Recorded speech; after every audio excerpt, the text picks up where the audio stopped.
حضرت عبداللہ بن سلام رضی اللہ تعالی عنہ نے ایک دفعہ حضرت عمر رضی اللہ تعالی عنہ کے بیٹے حضرت عبداللہ رضی اللہ تعالی عنہ سے کہا، اے کفل جہنم کے بیٹے۔ حضرت عبداللہ اپنے والد ماجد کے متعلق یہ جملہ سن کر بڑے پریشان ہوئے اور گھر جا کر حضرت عمر رضی اللہ تعالی عنہ سے کہا، ابا جان، عبداللہ بن سلام نے آپ کو کفل جہنم کہا ہے۔ حضرت عمر نے یہ بات سنی تو حضرت عبداللہ بن سلام کے پاس پہنچے اور دریافت فرمایا کہ آپ نے میرے حق میں یہ الفاظ کیوں استعمال فرمایا؟ حضرت عبداللہ بن سلام کہنے لگے، اس کی وجہ یہ ہے کہ مجھے میرے باپ نے اور انہیں ان کے آباء و اجداد نے اور حضرت موسیٰ علیہ السلام نے خبر دی ہے کہ حضرت موسیٰ علیہ السلام نے فرمایا، مجھے جبرائیل نے خبر دی ہے کہ پیغمبر نبی آخر الزمان علیہ السلام محمد مصطفیٰ صلی اللہ تعالیٰ علیہ وسلم کی امت میں ایک شخص پیدا ہوگا جسے عمر ابن الخطاب کہا جائے گا۔ مبارک نفس جب تک امت محمدیہ میں رہے گا تب تک جہنم کا دروازہ بند رہے گا، گویا وہ جہنم کا کفل ہوگا، لیکن جب اس کا انتقال ہو جائے گا تو جہنم کا دروازہ کھل جائے گا اور لوگ اپنی نفسانی خواہشوں میں مبتلا ہو کر ادھر ادھر پریشان ہو کر متفرق ہو جائیں گے۔ یہ واقعہ نزہۃ المجالس میں موجود ہے، صفحہ نمبر 318 جلد دوم میں موجود ہے۔ حضرت عمر فاروق رضی اللہ تعالیٰ عنہ کی ذات گرامی پر گستاخانہ حملہ کرنے والا اپنے لیے جہنم کا قفل کھول رہا ہے، جہنم کا تالا کھول رہا ہے۔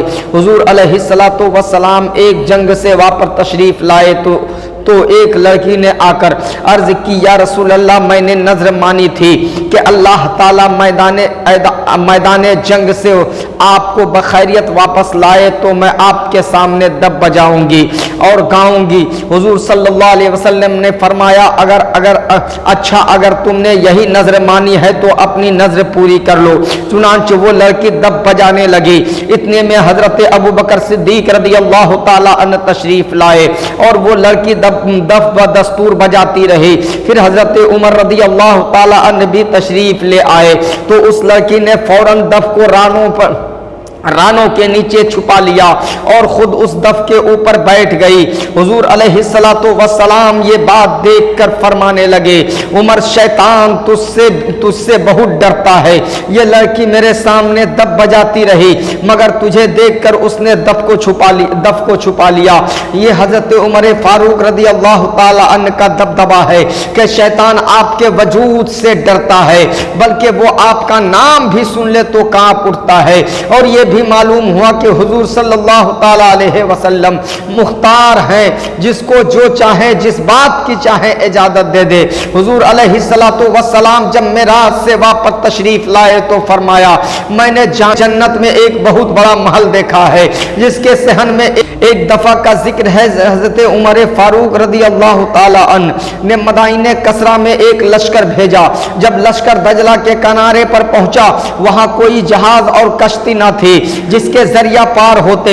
سعد بن ابی وقاص رضی اللہ تعالی عنہ جو اس لشکر کے جنرل تھے اور خالد بن ولید رضی اللہ تعالی عنہ نے لشکر سے آگے بڑھ کر فرمایا، اے دریا، اگر تو حکم الہی سے چلتا ہے تو ہم تجھے حرمت نبی صلی اللہ علیہ وسلم اور عدل عمر کا واسطہ دیتے ہیں، تو ہمیں راستہ دے دے تاکہ ہم بآسانی پار ہو جائیں۔ یہ کہہ کر ان دونوں باہمت جرنلوں نے اپنے گھوڑے دریا میں ڈال دیے۔ جب چار جان نثار اور وفادار لشکر نے اپنے سرداروں کے گھوڑے دریا میں دیکھے تو سب نے دفتن گھوڑوں کو باغیں چھوڑ دی اور دریا میں کود پڑے۔ دریا نے اس پاک لوگوں کو راستہ دے دیا اور ان کے گھوڑے کے کھر تک پانی سے تر نہ ہوئے اور وہ صحیح سالم پار ہو گئے۔ حضرت عمر رضی اللہ تعالی عنہ کی برکت تھی جو حضور صلی اللہ علیہ وسلم کے طفیل ظہور پذیر ہوئی اور بغیر کسی جہاز و کشتی کے سارا لشکر دریا سے پار ہو گیا۔ اور یہ بھی معلوم ہوا کہ سچے مسلمان اپنے نبی کی حرمت اور اپنے امیر کی عدالت پر اعتماد رکھتے ہیں اور بڑی سے بڑی رکاوٹ کو بھی خاطر میں نہیں لاتے۔ حضرت عمر رضی اللہ تعالیٰ عنہ ایک مرتبہ اپنی رعیت کے حالات کا مطالبہ فرمانے گشت لگا رہے تھے. ایک بڑھیا عورت کو اپنے خیمہ میں بیٹھے دیکھا. آپ اس کے پاس پہنچے اور اس سے پوچھا اے ضعیفہ عمر کے متعلق تمہارا کیا خیال ہے؟ وہ بولی خدا بھلا نہ کرے، عمر کو خدا بھلا نہ کرے. حضرت عمر بولے یہ تم نے بد دعا کیوں کی؟ عمر سے کیا قصور سرزد ہوا ہے؟ وہ بولی عمر نے آج تک مجھے غریب بڑھیا کی خبر نہیں لی اور مجھے کبھی کچھ نہیں دیا. حضرت عمر بولے مگر عمر کو کیا خبر کہ اس خیمہ میں امداد کی مستحق ایک ضعیفہ رہتی ہے. وہ بولی سبحان اللہ، ایک شخص لوگوں پر امیر مقرر ہوا اور پھر وہ اپنی مملکت کے مشرق و مغرب سے ناواقف ہے. تعجب کی بات ہے کہ یہ بات سن کر حضرت عمر رو پڑے اور اپنے آپ کو مخاطب فرما کر بولے اے عمر تجھ سے تو یہ بڑھیا دانا نکلی کہ آپ نے اس بڑھیا سے فرمایا اے اللہ کی بندی، یہ تکلیف جو تمہیں عمر سے پہنچی ہے تم میرے ہاتھوں کتنے داموں پر بیچو گی؟ میں چاہتا ہوں کہ عمر کی یہ لغزش تم سے قیمتاً خرید لوں اور عمر کو بچا لوں. بڑھیا بولی بھائی مجھ سے مذاق کیوں کرتے ہو؟ فرمایا نہیں، میں مذاق ہرگز نہیں کرتا، سچ کہہ رہا ہوں کہ تم یہ عمر سے پہنچی ہوئی اپنی تکلیف بیچ دو، میں جو مجھ سے مانگو گی اس کی قیمت دے دوں گا. بڑھیا بولی تو 25 دینار دے دو. یہ باتیں ہو رہی تھے کہ اتنے میں حضرت علی رضی اللہ تعالیٰ عنہ اور حضرت ابن مسعود رضی اللہ تعالیٰ عنہ تشریف لے آئے اور آ کر کہا السلام علیکم یا امیر المومنین. بڑھیا نے جب یہ امیر المومنین کا لفظ سنا تو بڑی پریشان ہوئی اور اپنا ہاتھ پیشانی پر رکھ کر بولی کہ غضب ہو گیا، یہ تو خود ہی امیر المومنین عمر ہے اور میں نے انہیں منہ پر ہی کیا کچھ کہہ دیا ہے. حضرت عمر رضی اللہ تعالیٰ عنہ بڑھیا کی یہ پریشانی دیکھی تو فرمائے ضعیفہ گھبراؤ مت، خدا رحم فرمائے، تم بالکل سچی ہو. پھر آپ نے ایک تحریر لکھی جس کی عبارت بسم اللہ الرحمن الرحیم کے بعد یہ تھی. یہ تحریر اس امر کے متعلق ہے کہ عمر بن خطاب نے اس ضعیفہ سے اپنی لغزش اور اس ضعیفہ کی پریشانی جو عمر کے عہد خلافت سے لے کر آج تک واقع ہوئی 25 دینار پر خرید لی ہے. اب یہ بڑھیا قیامت کے دن اللہ کے سامنے عمر کی کوئی شکایت نہ کرے گی. اب عمر اس لغزش کی حضرت عمر رضی اللہ تعالیٰ عنہ اس لغزش سے بری ہے اور اس بے پر علی ابن ابی طالب اور ابن ابی مسعود گواہ ہے. یہ تحریر لکھ کر بڑھیا کو 25 دینار دے دیے اور اس قطعاً تحریر کو حضرت عمر نے اپنے صاحبزادے کو دے دیے اور فرمایا جب میں مروں تو میرے کفن میں اس تحریر کو رکھ دینا. حضرت عمر رضی اللہ تعالی عنہ جو قطعی جنتی ہے اس کا مبارک حال دیکھ کر ہمیں اپنی فکر کرنی چاہیے اور سوچنا چاہیے کہ کل قیامت کے دن جب ہمارا اعمال نامہ ظاہر ہوا تو ہم کیا جواب دیں گے. اور آج کل دنیا کے سربراہوں کو کوئی غور کرنا چاہیے کہ وہ اپنی رعایا کا کہاں تک خیال رکھتے ہیں. حضرت عمر فاروق رضی اللہ تعالی عنہ نے کے دور میں جب آذربائیجان فتح ہوا اور مسلمانوں کو مختلف چیزیں ملی، ایک شخص عتبہ نامی کو نہایت نفیس حلوہ دستیاب ہوا اور اس نے حضرت عمر فاروق رضی اللہ تعالی عنہ کی خدمت میں تحفہ بھیج دیا. حضرت عمر فاروق رضی اللہ تعالی عنہ نے اس حلوہ کو دیکھ کر اور چکھ کر فرمایا کیا یہ حلوہ سب نے کھایا ہے؟ حضرت عمر فاروق رضی اللہ تعالی عنہ لانے والے سے کہا حضور صرف آپ ہی کے لیے آیا ہے. آپ اسی وقت بھیجنے والے کے نام حسب خط لکھا اللہ کے بندے امیر المومنین عمر کے جانب سے یہ عتبہ بن مرقد کے نام. اما بعد یہ یاد رکھو کہ یہ حلوہ نہ تو تمہاری کوشش سے حاصل ہوا ہے اور نہ ہی تمہارے مال یا تمہارے باپ کی کوشش سے حاصل ہوا ہے. ہم تو صرف وہی چیزیں کھائیں گے جسے تمام مسلمان اپنے اپنے گھروں میں پیٹ بھر کر کھائیں. حضرت عمر فاروق رضی اللہ تعالیٰ عنہ نے ایک رات خواب میں دیکھا کہ ایک سرخ رنگ کے مرغ نے آپ کے بدن میں 2-3 ٹوکیں ماری ہے۔ آپ نے یہ خواب خطبہ جمعہ میں بیان فرمایا۔ اس خواب کی یہ تعبیر بیان کی گئی کہ کوئی کافر عمر کو شہید کر دے گا۔ چنانچہ جمعہ کے روز یہ خواب بیان کیا گیا اور بدھ کے دن صبح کی نماز میں آپ زخمی کیے گئے۔ آپ کی یہ عادت تھی کہ نماز شروع کرنے سے پہلے صفوں کو سیدھا کیا کرتے تھے۔ جب صفیں سیدھی ہو جاتی تب اللہ اکبر کہہ کر نیت باندھتے تھے۔ بدھ کے دن جب آپ نے صفیں سیدھی کرنے کے بعد نیت باندھی تب فیروز نامی ایک آتش پرست مشرک غلام نے آپ کو 2 دھاری چھری سے زخمی کر دیا۔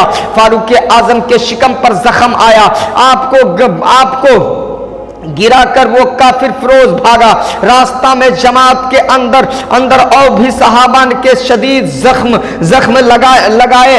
آخر ایک انصاری نے اس پر اپنے کمبل کو ڈال کر اسے پکڑ لیا۔ جب اس ظالم نے جان لیا کہ اب میں پکڑا گیا ہوں اور میرا حشر برا ہوگا تو وہ کافر اپنے ہاتھ سے چھری مار کر مر گیا۔ حضرت عمر رضی اللہ تعالی عنہ نے عبد الرحمن بن عوف اور اپنی جگہ نماز پڑھانے کے لیے حکم دیا اور خود وہیں بیٹھ کر نماز پڑھتے رہے اور زخمی ہو کر بھی وہیں حاضر رہے۔ جب لوگ نماز سے فارغ ہوئے تو حضرت ابن عباس رضی اللہ تعالی عنہ نے فرمایا، اے ابن عباس دیکھو تو مجھے کس نے قتل کیا ہے؟ ابن عباس نے عرض کیا کہ ایک آتش پرست مشرک غلام نے جس کا نام فیروز ہے۔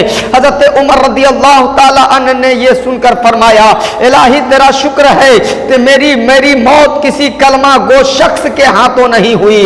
آپ کو شدید زخم آیا تھا، حتیٰ کہ آپ کو یہ شربت پلایا گیا، زخم کے راستے سے باہر نکل آیا۔ لوگ آپ سے پوچھنے کے لیے آتے تھے۔ ایک نوجوان آیا اور حال پوچھ کر لوٹا تو حضرت عمر نے دیکھا کہ اس کا تہبند زمین سے لگتا ہے۔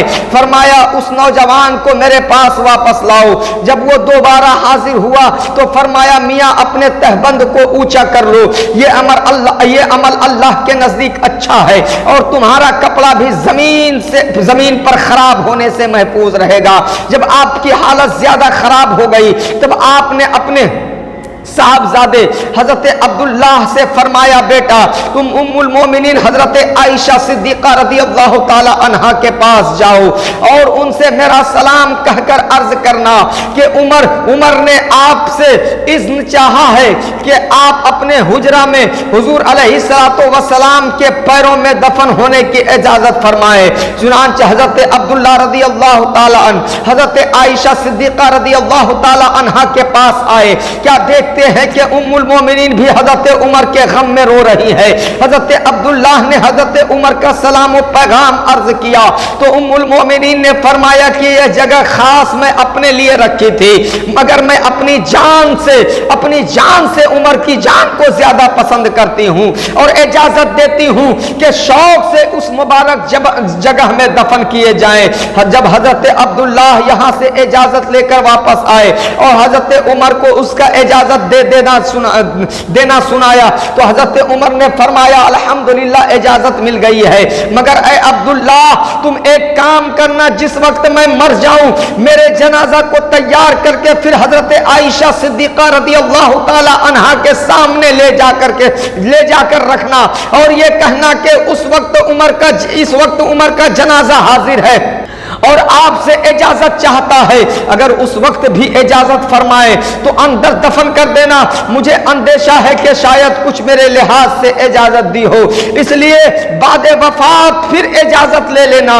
اور پھر فرمایا بیٹا میرا تکیہ سے ہٹا کر زمین پر لٹا دے تاکہ میں اپنا سر خدا کے سامنے زمین پر ڈال کر رگڑوں تاکہ میرا رب مجھ پر رحم فرمائے، اور اے بیٹا میں مر جاؤں تو میری آنکھیں بند کر دینا اور میرے کفن میں میانہ روی کرنا، اسراف نہ کرنا، کیونکہ میں اگر خدا کے نزدیک کچھ اچھا ٹھہروں گا تو مجھے دنیا کے کفن سے بہت بہتر کفن مل جائے گا، اور اگر میں